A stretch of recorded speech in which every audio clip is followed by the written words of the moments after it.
নমস্কার বন্ধুরা, বৌদির হোম কিচেনে আবার আপনাদেরকে স্বাগত জানাই। আজকের যে রেসিপিটা আমি বানিয়েছি সেটা হচ্ছে পাঁঠার মাংসের ঝাল। বছরের শুরুতেই এইরকম একটা রেসিপি থাকলে তো ব্যাস জমেই যায়। তো দেখুন, আমি রেসিপিটা রেডি করে নিয়েছি। এবার কীভাবে বানিয়েছি সেটা আপনাদের সাথে শেয়ার করব। অবশ্যই পুরো ভিডিওটা দেখার অনুরোধ রইল, কেননা শুরুর থেকে শেষ পর্যন্তই এর মধ্যে বিভিন্ন ধরনের ইনগ্রিডিয়েন্টস আমরা ইউজ করব। তো চলুন শুরু করা যাক। এখানে আমি মোটামুটি 800 গ্রামের মতো পাঁঠার মাংস নিয়ে নিয়েছি। পাঁঠার মাংসটা রান্না করতে একটু সময় লাগে, তাই একটু ধৈর্য ধরে একটু সময় নিয়ে এই মাংসটা রেসিপিটা তৈরি করবেন। হ্যাভি টেস্টি একটা রেসিপি। চলুন, আমি কড়াইটা বসিয়ে দিয়েছি এবং কড়াইয়ে পরিমাণ মতো অল্প তেল দিয়ে দিচ্ছি। আমি এই তেলে প্রথমে আলুগুলোকে একটু লাল লাল করে ভেজে নেব। পাঁঠার মাংস তো আলু ছাড়া হতেই পারে না, বিনা আলু পাঁঠার মাংস টেস্টি হবে না। তো অনেকেই পাঁঠার মাংসতে আলু খেতে খুব ভালোবাসেন। একটু বড় বড় সাইজ করে আলুগুলোকে কেটে নিয়েছি আমি, এবং এই আলুগুলোকে আমি একটু লাল লাল করে ভেজে নেব। তার মধ্যে দিয়ে দিব হলুদ গুঁড়ো আর সামান্য একটুখানি লবণ দিয়ে বেশ লাল লাল করে আলুগুলোকে ভেজে নিতে হবে। এই দেখুন, অবশ্যই আপনারা পাঁঠার মাংস অনেকেই আলু ছাড়া খান, কিন্তু আলু দিয়ে পাঁঠার মাংসটা খেয়ে দেখবেন, এটা আলাদা একটা টেস্ট লাগে খেতে। এই আলুটা খেতেই আলাদা টেস্ট। তো অবশ্যই একবার আপনারা এই রেসিপিটা বাড়িতে ট্রাই করবেন। এবং বন্ধুরা, আপনারা যারা যারা আমাদের চ্যানেলটিকে দেখছেন অবশ্যই লাইক করুন, শেয়ার করুন আপনাদের বন্ধুবান্ধবদের সাথে, এবং সাবস্ক্রাইব করলে অবশ্যই বেল আইকনটি প্রেস করতে ভুলবেন না। দেখুন, আপনাদের সাথে কথা বলতে বলতে কিন্তু আলুগুলো আমি লাল লাল করে ভেজে নিয়েছি। এবার সব আলুগুলোকে আমি তুলে রেখে দেব।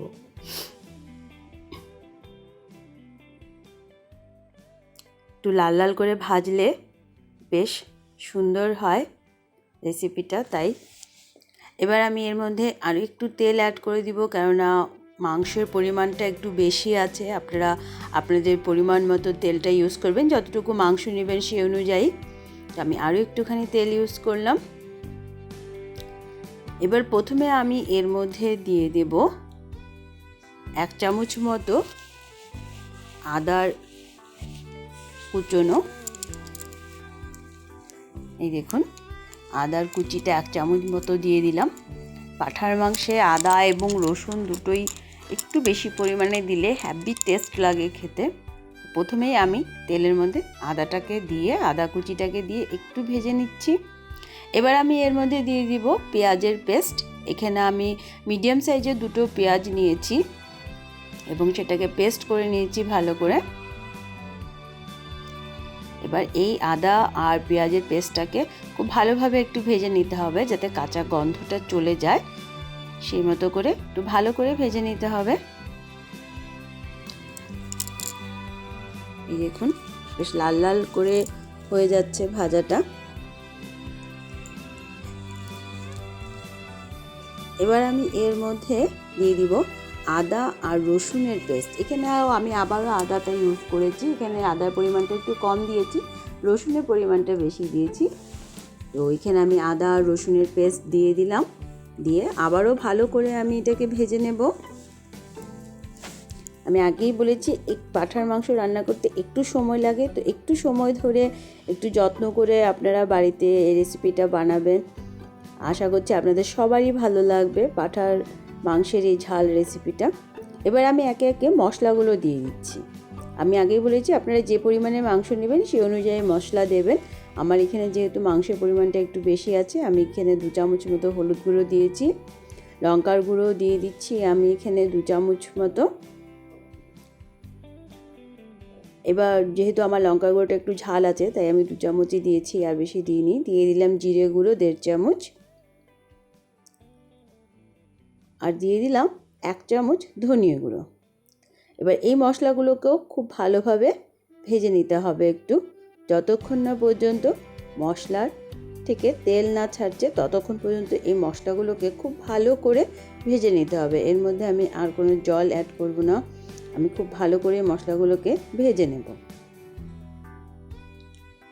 দেখুন, মশলার থেকে আস্তে আস্তে কিন্তু তেল ছাড়তে শুরু করছে। এই দেখুন, খুব সুন্দরভাবে মশলাটা ভাজা হয়ে গেছে। এবার আমি মাংসগুলোকে এর মধ্যে দিয়ে দিব। পাঁঠার মাংস অবশ্যই আপনারা ভালো করে ধুয়ে জলটা একদম চিপে ফেলে দেবেন, না হলে কিন্তু মাংস সহজে সেদ্ধ হতে চাইবে না। তাই আমি কিন্তু মাংসটা খুব ভালোভাবে ধুয়ে জলটা ভালো মতন ঝরিয়ে নিয়েছি।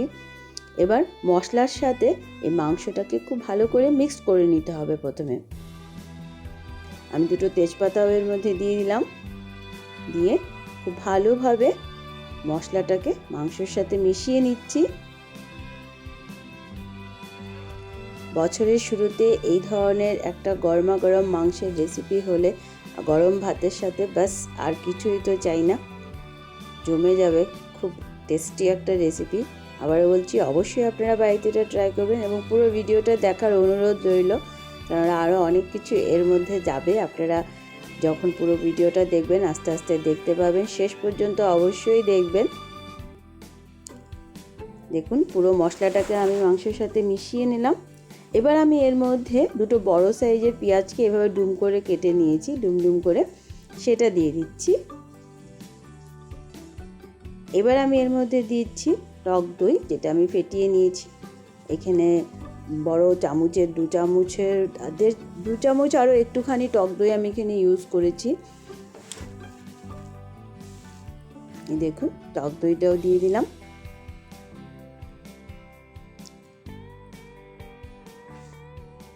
এবার এর মধ্যে দিয়ে দিব পরিমাণ মতো লবণ। লবণের আন্দাজটা আপনারা যারা রান্না করেন আপনারা নিশ্চয়ই নিজেদের আন্দাজ মতো লবণটা দেবেন। পরিমাণ মতো লবণ দিয়ে দিলাম। এবার সব মশলাগুলো খুব ভালোভাবে মিশিয়ে নিতে হবে মাংসের সাথে।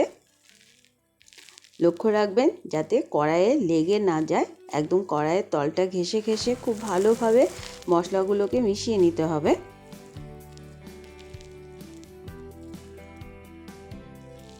দেখুন আমি কিভাবে মিশিয়ে নিচ্ছি সব মশলাগুলোকে।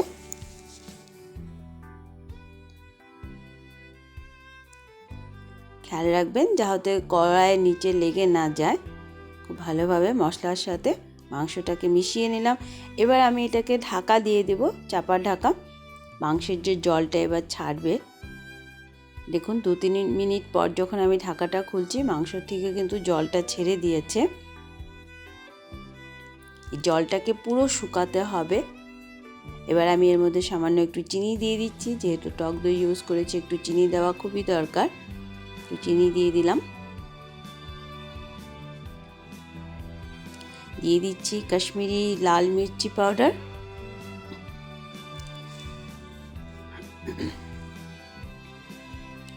দিয়ে দিচ্ছি কাঁচা লঙ্কা। এবার আবারও সব মিশিয়ে নিচ্ছি ভালো করে, এবং যতক্ষণ না পর্যন্ত এই যে এক্সট্রা জলটা বেরিয়েছে সেটা শুকাবে ততক্ষণ পর্যন্ত কিন্তু মাংসটাকে খুব ভালো করে কষিয়ে নিতে হবে, কেননা জল থাকলে কিন্তু মাংস সহজেই সেদ্ধ হবে না। তো আপনারা একটু সময় ধরে, একটু ধৈর্য ধরে মাংসটাকে খুব ভালো করে কষিয়ে নিন, এই জলটাকে শুকিয়ে নিন, এবং এটাও লক্ষ্য রাখবেন যাতে নিচে দিয়ে লেগে না যায়। দেখুন আস্তে আস্তে কিন্তু জলগুলো টানতে শুরু করেছে এবং মাংসটাও খুব সুন্দর কষানো হচ্ছে এবং কালারটাও চেঞ্জ হতে শুরু করেছে।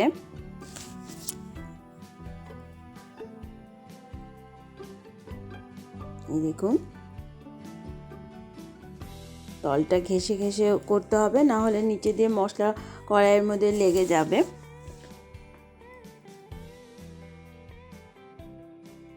তো বন্ধুরা আবারও বলছি, আমাদের চ্যানেলটিকে বেশি বেশি করে লাইক করুন প্লিজ, আপনাদের কাছে রিকোয়েস্ট করছি লাইকটা একটু বেশি বেশি করে করুন। আপনাদের সবাই যারা যারা আমাদের ভিডিও দেখছেন সবাইকে আমি এটা বলছি যে একটু লাইক বেশি করে করুন এবং শেয়ার করুন আপনাদের বন্ধুবান্ধব সবার সাথে, এবং সাবস্ক্রাইব করলে বেল আইকনটি প্রেস করতে কিন্তু একদমই ভুলবেন না। যত আপনি এটাকে কষাবেন ততই দেখবেন জলটা আস্তে আস্তে শুকাবে এবং মাংসটাও সেদ্ধ হতে থাকবে। আস্তে আস্তে কিন্তু মাংসের জলটা শুকাতে শুরু করে দিয়েছে এবং মাংসের কালারটাও চেঞ্জ হতে শুরু করে দিয়েছে। সাইডের মশলাগুলো নামিয়ে নেবেন খুন্তির সাহায্যে, না হলে সাইডের মশলাগুলো পুড়ে যাবে। সাইডের মশলাগুলো এভাবে নামিয়ে নামিয়ে নেবেন। এই দেখুন আস্তে আস্তে কিন্তু আগের তুলনায় জল অনেকটাই শুকিয়ে গিয়েছে।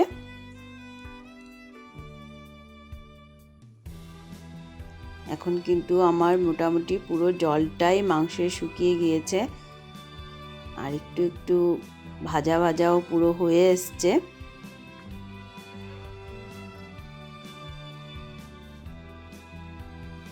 আপনারা নিজেরাই যখন বাড়িতে বানাবেন নিজেরাই দেখতে পাবেন, পুরো জলটা যখন শুকিয়ে যাবে তখন মাংসের কালারটাই কিন্তু পুরো চেঞ্জ হয়ে যাবে।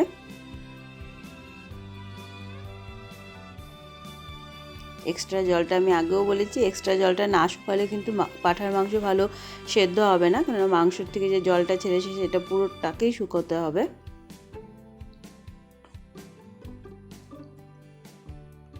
আমার মাংসটা কিন্তু মোটামুটি কষানো হয়েই গেছে।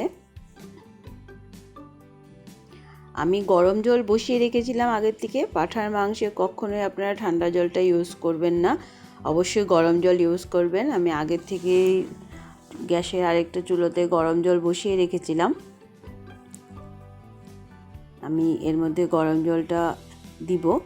আমি আবারও বলছি, অবশ্যই আপনারা কিন্তু গরম জল ইউজ করবেন পাঁঠার মাংসে, ঠান্ডা জল একদমই ইউজ করবেন না। দেখুন পুরো মাংসের পুরো জলটা শুকিয়ে গেছে এবং কালারটা পুরো চেঞ্জ হয়ে গেছে কিন্তু মাংসের। খুব সুন্দরভাবে কষানো হয়ে গেছে এবং তেলও সাইডের থেকে ছেড়ে দিয়েছে।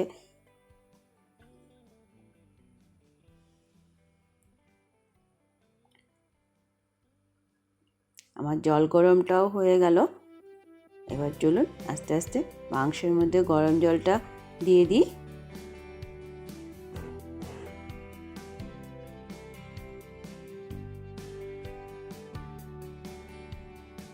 দেখুন কি সুন্দরভাবে মাংসটা ভাজা ভাজা হয়ে এসছে।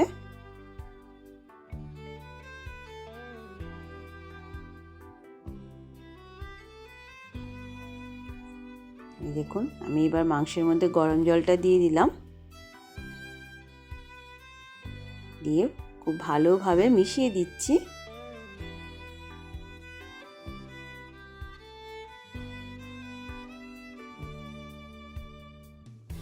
ভালোভাবে মিশিয়ে দিতে হবে জলটা দেওয়ার পর।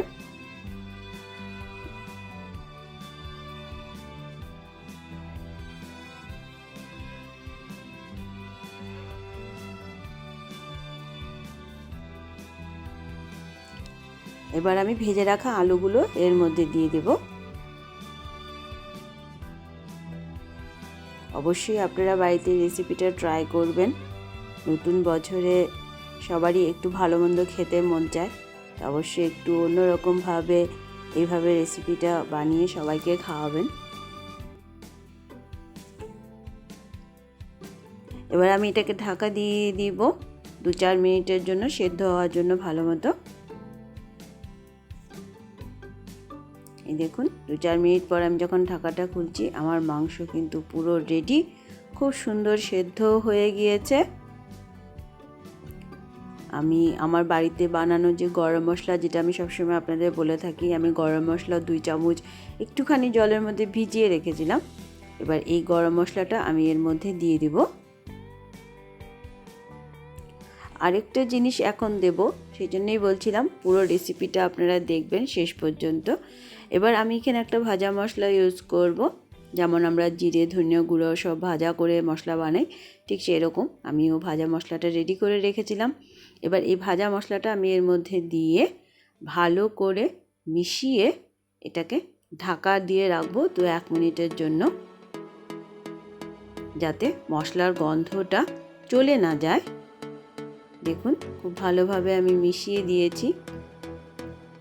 অবশ্যই ভাজা মশলাটা ইউজ করবেন, তাহলে এই মাংসের ঝালের রেসিপির টেস্টটা আরও বেশি হয়ে যাবে। দেখুন আমি এবার ঢাকা দিয়ে দিচ্ছি এবং গ্যাসটাও বন্ধ করে দিয়েছি। 2-1 মিনিট পর আমি ঢাকাটা খুলে দিলাম। আমার পাঁঠার মাংসের ঝাল একদম রেডি সার্ভ করার জন্য গরম গরম ভাতের সাথে। অবশ্যই আপনারা বাড়িতে এটা ট্রাই করবেন, অবশ্যই আমাকে জানাবেন কেমন হলো। তো চলুন এবার নামিয়ে নিই। এই দেখুন নামিয়ে নিয়েছি। তো বন্ধুরা আবার দেখা হবে নতুন একটা ভিডিওর সাথে, ততক্ষণের জন্য সবাইকে হ্যাপি নিউ ইয়ার। ধন্যবাদ।